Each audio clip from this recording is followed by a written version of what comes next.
fought against and appealed to critics of Prophet M. K. O. Tibetan. Prophet M. K. O.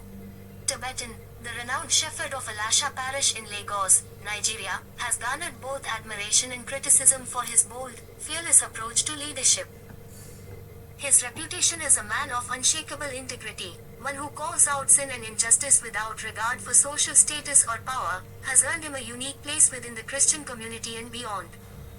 Prophet Tibetan's insistence on addressing issues head-on, exposing corruption, and speaking truth to power has made him a controversial figure.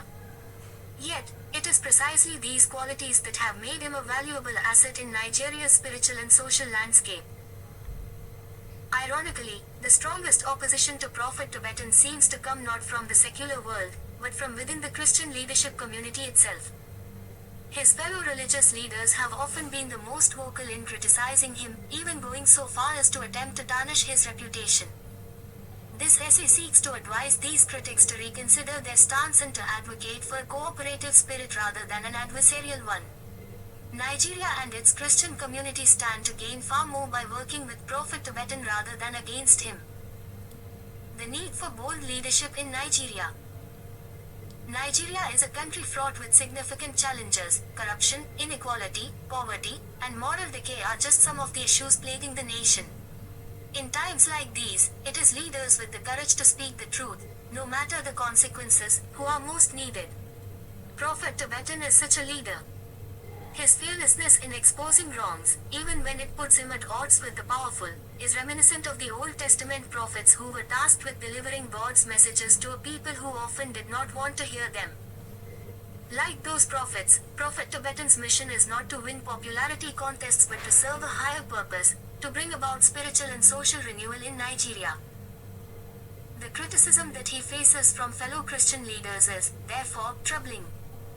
Instead of joining forces with him in the mission of purifying and strengthening the church and society, these critics seem more concerned with maintaining the status quo.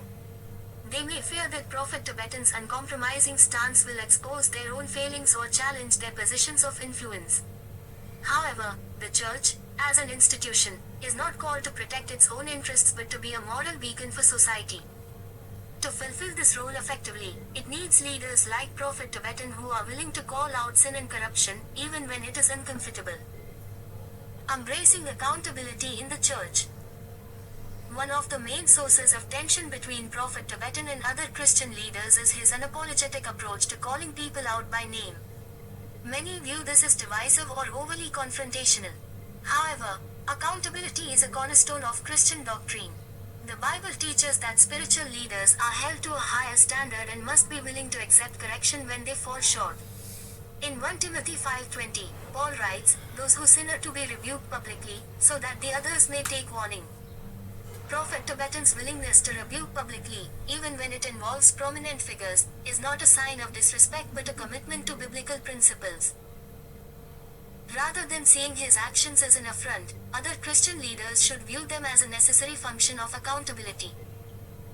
In the current climate, where religious leaders in Nigeria are often accused of mismanaging resources, exploiting congregants, or engaging in morally questionable behavior, there is a dire need for transparency and accountability.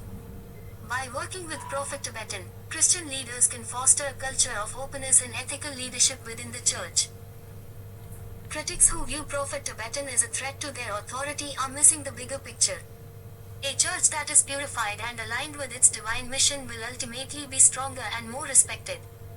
This can only happen if its leaders are willing to hold each other accountable and embrace constructive criticism. Prophet Tibetan's boldness should be seen as an opportunity for growth, not as a reason for division. The importance of unity in the Christian community. One of the greatest weaknesses of the church in Nigeria today is its lack of unity.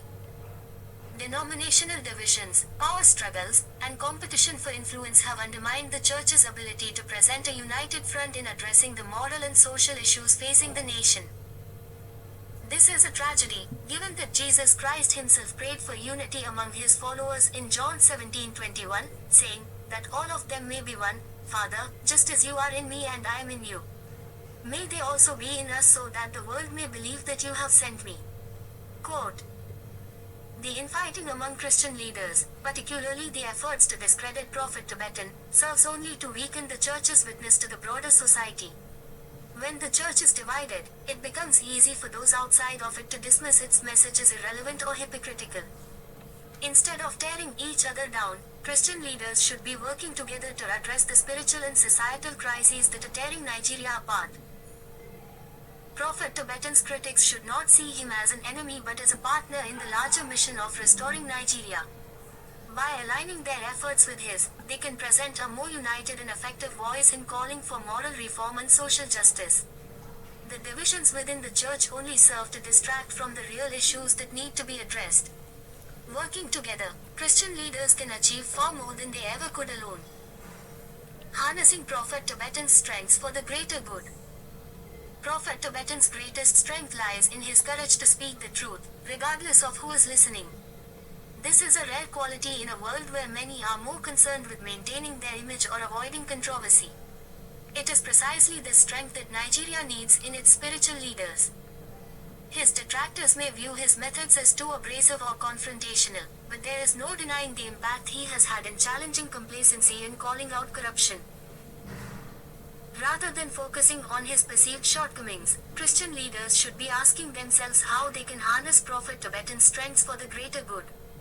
How can they collaborate with him to root out corruption, foster accountability, and promote moral renewal in Nigeria?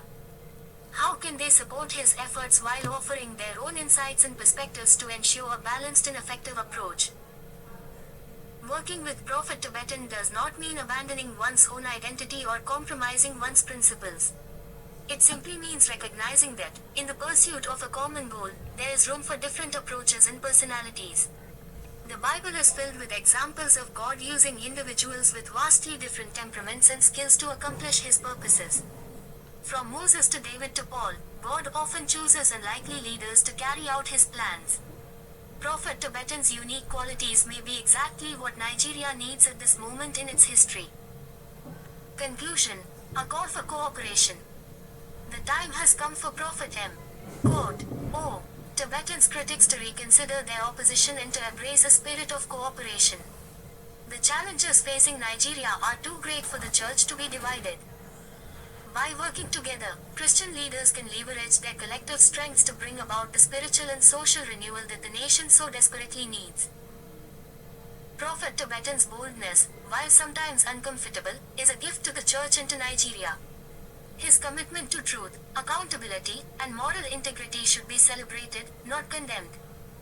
By working with him rather than against him, his critics can help build a stronger, more unified church that is capable of making a real difference in the world.